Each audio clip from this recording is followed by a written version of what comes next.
directly to jail again. Either you're cheating or this game is gonna get rigged. Fine. Dear Tim and Moby, who was Fannie Lou Hamer from Megan? Well, on August 22, 1964, a lot of Americans were asking that same question. That night, they turned on the TV but to see Hamer on every news program. She looked like a nice middle-aged lady or somebody's mom or your neighbor. But in her home state of Mississippi, she was well known as a fierce voting rights advocate. For the past 2 years, she began fighting but to get African Americans access to the polls. The Constitution said that the right to vote couldn't be denied due to race. But southern states had found all sorts of ways to get around the law. Stripped of their right to vote, black Southerners had no voice in a racist system. Try to fight it, and you face jail time, intimidation, and violence. Hamer had experienced it all, and that night she shared her story. It was just a few minutes long, but full of hardship and brutality. Viewers who'd never heard of her before wept. Overnight, she went from being a local activist to a national civil rights leader.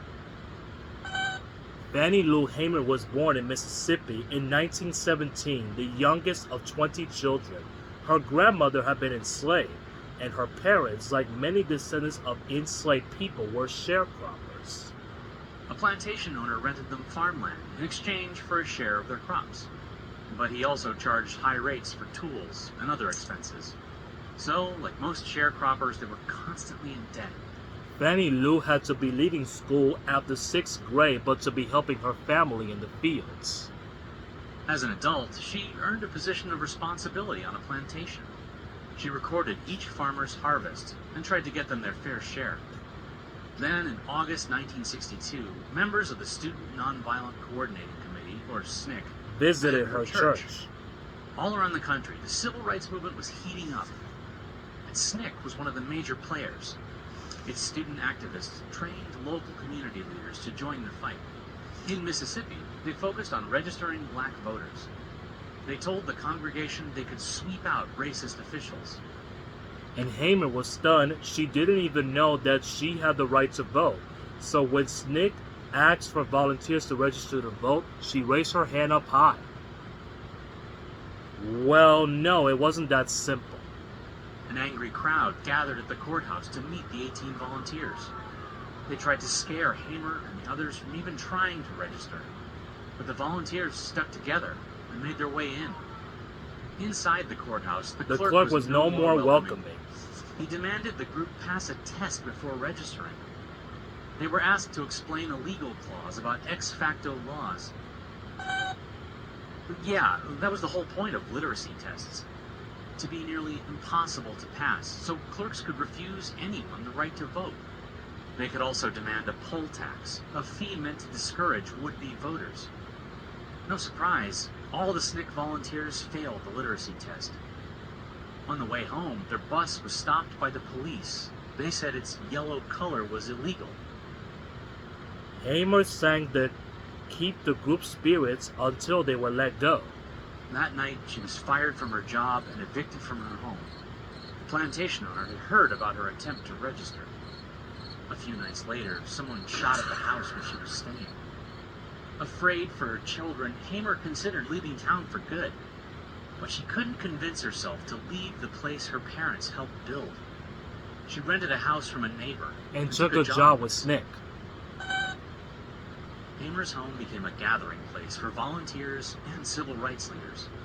Among them, she stood out. She wasn't male, young, well-educated, or middle class.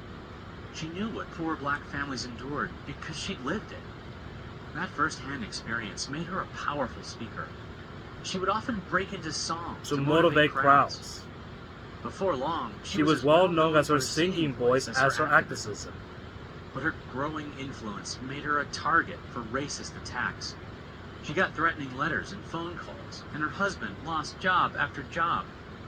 Somebody would throw a bomb at her house, though luckily it failed to explode. Then, in June 1963, Hamer and 6 fellow activists were arrested. They tried to eat at a whites-only diner. Local police held them for 3 days, beating and torturing torturing them. Hamer's kidneys were permanently damaged. She lost sight in one eye. Hamer and other activists realized that local authorities weren't going to change Unless they were being to. forced to. So in 1964, they started a massive voter registration drive Called Freedom Summer. It brought hundreds of mostly white college students down to Mississippi. They went door to door, registering black voters. It was dangerous work. 3 volunteers were murdered in the first week. The nation could no longer ignore what was happening in Mississippi. For the rest of the summer, stories of beatings and shootings Made headlines around the country. Then, at the end of August, Hamer and other activists Went to Atlantic City in New Jersey. That was the site of the Democratic National Convention. The big event where the party chooses its nominee For president. Each state sends a group of people to cast the official vote. And no surprise, Mississippi's representatives were all white. Hamer's group was there to challenge their authority. Since the state excluded black voters, they said the declaration was illegal. They were Mississippi's true representatives, and they had the voter registrations to prove it. Their protest caused an uproar, And Hamer was given us a lot to speak. Before a national audience, She described what she had endured. simply for trying to vote, being threatened and shot at by fellow citizens, being beaten by the police. She challenged the nation to consider its own values. Is this America, the land of the free and the home of the brave, where we have the truth With our telephones off the hooks. because our lives be threatened daily, because we want to live as decent human beings In America. Her testimony replayed on the news for days. Hamer and her group weren't seated at the convention. But a year later, President Lyndon Johnson would sign the Voting Rights Act of 1965. It outlawed all kinds of barriers to voting, like literacy tests and Poll taxes. And at the convention in 1968, Hamer was chosen to be an official delegate. She received a standing ovation. Hamer's activism continued way past her primetime moment. She fought for women's rights, And in protest in the Vietnam War. and ran for office several times. She founded Freedom Farm, a cooperative to help black farmers climb out of poverty. Before her death in 1977, she was buried there. Yeah, and I guess it is your turn to roll. Really?